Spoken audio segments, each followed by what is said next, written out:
jadi raja di Asia Tenggara yang baru. Mereka mencatat bahwa dalam beberapa tahun terakhir, tim Indonesia mampu menindas tim seperti Myanmar dan Laos, serta tidak lagi mudah untuk hanya bermain imbang dengan Vietnam dan Thailand. Keberhasilan ini menjadi sorotan yang signifikan, menggambarkan bagaimana Indonesia kini telah menjadi kekuatan yang harus diwaspadai. Dalam beberapa tahun terakhir, tim Indonesia mampu menindas tim seperti Myanmar dan Laos. Tidak mudah untuk sesekali bermain imbang dengan Vietnam dan Thailand. Namun kekuatan tim Indonesia saat ini telah melonjak, dan hanya dalam beberapa tahun, mereka telah menjadi seperti roket, menjadi raja kecil Asia Tenggara yang baru.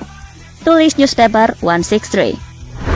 Berikutnya ada media Korea Selatan, net.com, yang menyebut kalau timnas Indonesia bisa menjadi ancaman baru di Asia di bawah asuhan Sintayong yang juga berasal dari Korea Selatan. Hal itu mengacu pada segala perkembangan yang ada, mulai dari lolos ke 16 besar Piala Asia, hasil positif di 2 laga kualifikasi Piala Dunia melawan Vietnam, plus meroketnya ranking FIFA. Ini adalah pertama kalinya dalam 16 tahun Indonesia lolos ke turnamen tersebut sejak 2007, ketika mereka menjadi tuan rumah. Tim ini menunjukkan kepada tim-tim Asia bahwa mereka adalah kekuatan yang harus diperhitungkan. Jika penampilan mereka saat ini terus berlanjut, sebuah tempat di putaran final Piala Dunia bukanlah hal yang mustahil dalam waktu dekat. Tulis net.com.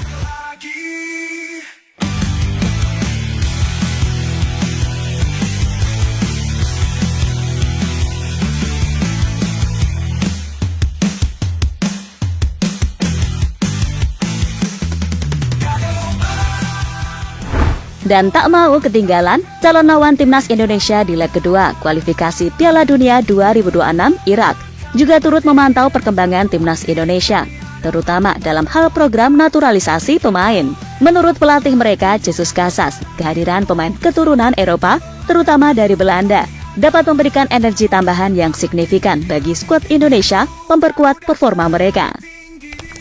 Irak dan Indonesia memiliki karakteristik serupa. Salah satu yang mencolok adalah keberadaan pemain-pemain mereka di Eropa yang terus meningkatkan kualitas mereka.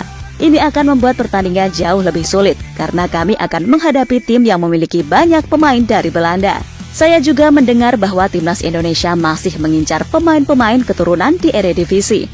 Mereka semakin kuat dan kami akan menghadapi mereka di laga tandang, ungkap Jesus Casas.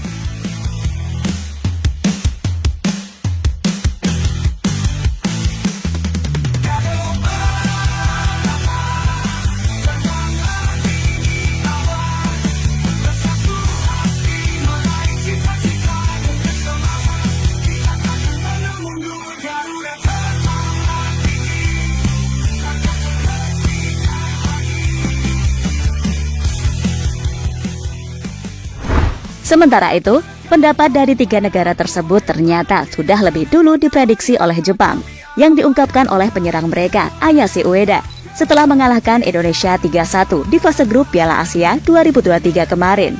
Menurut Ueda, Indonesia dalam 2 atau 3 tahun ke depan akan menjadi tim yang patut diperhitungkan, mengacu pada keberadaan pemain muda di tim ini, ditambah dengan para pemain yang berkarir di Eropa. Semua pernyataan tersebut seharusnya menjadi tambahan motivasi bagi Indonesia untuk membuktikan potensi mereka. Dengan kedalaman skuad yang memadai dan dukungan dari berbagai pihak, tidak ada lagi alasan bagi timnas Indonesia untuk hanya bermain dengan mengincar trofi AFF. Saat ini fokusnya adalah bagaimana cara bersaing dengan negara-negara tier 1 di Asia. Namun untuk mencapai itu, dibutuhkan proses yang tidak mudah.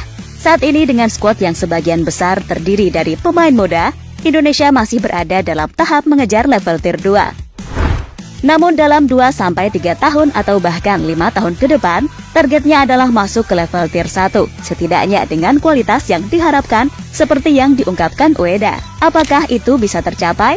Tentu saja, asal semua pihak bersatu dan tidak ada kepentingan yang lebih besar dibalik kepentingan bersama untuk kemajuan timnas Indonesia. Ini termasuk upaya pembenahan kualitas liga dan pembinaan usia dini yang juga merupakan bagian penting dalam membangun fondasi yang kokoh bagi masa depan sepak bola Indonesia.